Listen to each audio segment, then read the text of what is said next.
जय हो। ओम नमः शिवाय। कर्पूर गौरम, करुणावतारम, संसार सारं, भुजगेंद्रहारम, सदावसंतम, हृदयारविंदे भवम भवानी सहितं नमामि। अर्थात जो कपूर जैसे गौर वर्ण वाले हैं, जो करुणा के अवतार हैं, जो सारे संसार के साथ अर्थात सारे संसार को आश्रय प्रदान करने वाले हैं, जिन्होंने भोजन को अर्थात सर्पों को अपने गले में हार बनाकर धारण किया है, वह भगवान शिव माता भवानी सहित मेरे हृदय में निवास करे। माता भवानी सहित भगवान शिव को मैं प्रणाम करता हूँ। जय भोलेनाथ की आप सभी दर्शकों का हमारे YouTube चैनल भक्ति फ्लो पर हार्दिक अभिनंदन और स्वागत है। आज हम पौराणिक कथा के माध्यम से जानकारी देने का प्रयास करेंगे कि सावन के महीने में भगवान शिव की पूजा क्यों की जाती है और इसका क्या महत्व है।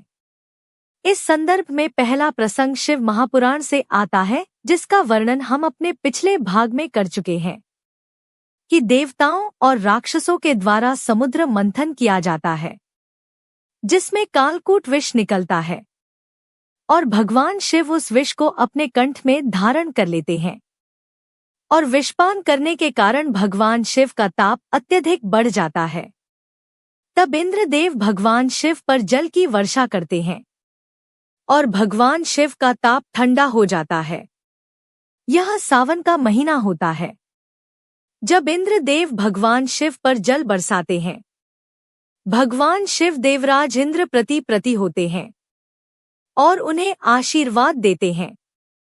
तो फिर भगवान शिव देवराज इंद्र से कहते हैं कि तुमने इस सावन के महीने में मुझ पर जलवर्षा कर मुझे शीतलता प्रदान की है, तो आज से यह पावन महीना मेरे लिए अति प्रिय हो गया है। अतः जो भी भक्त इस पावन महीने में मुझे जल अर्पित करेगा, उस पर मेरी अति विशेष कृपा रहेगी। 100 तभी से सावन के महीने में भगवान शिव की विशेष पूजा की जाती है। वैसे तो जस्ट और आषाढ़ के महीने में भयंकर तपिश के कारण पृथ्वी का तापमान बढ़ जाता है और सभी प्रकार के जीव जंतु गर्मी बढ़ने के कारण परेशान हो जाते हैं। और फिर सावन के महीने में भगवान इंद्र वर्षा करते हैं, जिससे कि धरती पर रहने वाले सभी प्रकार के प्राणियों और जीव जंतुओं को बहुत शांति मिलती है और वे प्रसन्न हो जाते हैं और भगवान इंद्र की जय जयकार करते हैं। वो कहते हैं कि सावन के महीने में भगवान शिव माता पार्वती के साथ विचरण करने के लिए पृथ्वी पर आते हैं और इसी समय भक्तों को भी उनकी पूजा करने का अवसर मिल जाता है। इस संदर्भ में दूसरा प्रसंग भी शिव महापुराण से ही आता है कि जब माता सती के पिता प्रजापति दक्ष ने अपनी राजधानी कनखल में एक विराट यज्ञ का आयोजन किया, लेकिन उन्होंने अपने जमाता शिव और पुत्री सती को यज्ञ में शामिल होने के लिए निमंत्रण नहीं दिया। लेकिन फिर भी माता सती भगवान शिव से अपने पिता प्रजापति दक्ष के यज्ञ में शामिल होने की जिद करती हैं और शिवजी के काफी समझाने के बाद भी सती अपने पिता के उस यज्ञ में बिना बुलाए ही चली जाती हैं।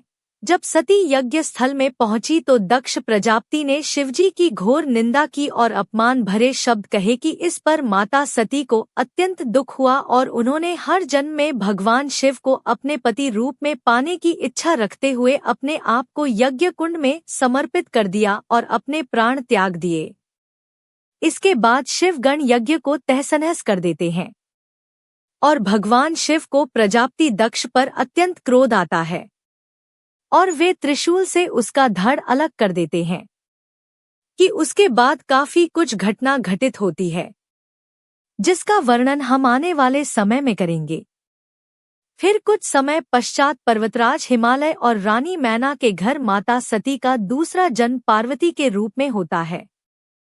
पार्वती भगवान शिव की बहुत भक्त थी और जब पार्वती युवा हुई तो उन्होंने भगवान शिव को अपने पति के रूप में पाने के लिए घोर तपस्या की। कई वर्षों की घोर तपस्या करने के बाद सावन के महीने में भगवान शिव पार्वती पर प्रसन्न होते हैं और उन्हें दर्शन देते हैं।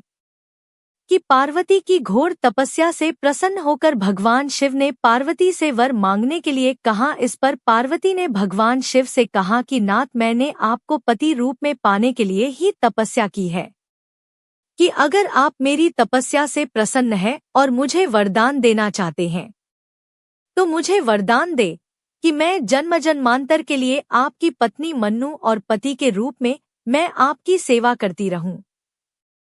इस पर भगवान शिव पार्वती के वर मांगने पर अति प्रसन्न होते हैं और पार्वती को मनोवांछित वरदान देते हैं और अपनी पत्नी के रूप में स्वीकार करते हैं।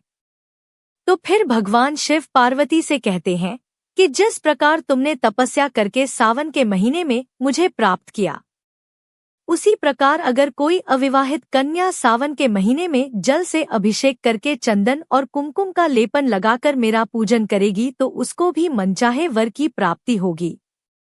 तभी से अविवाहित युवतियां सावन के महीने में उपवास रखकर शिवलिंग पर दूध और जल चढ़ाकर चंदन और कुमकुम का लेप लगाकर भगवान शिव की पूजा करती हैं, जिससे भगवान शिव अति प्रसन्न होते हैं और उन्हें मनचाहा वर देकर उनकी मनोकामना पूरी करते हैं।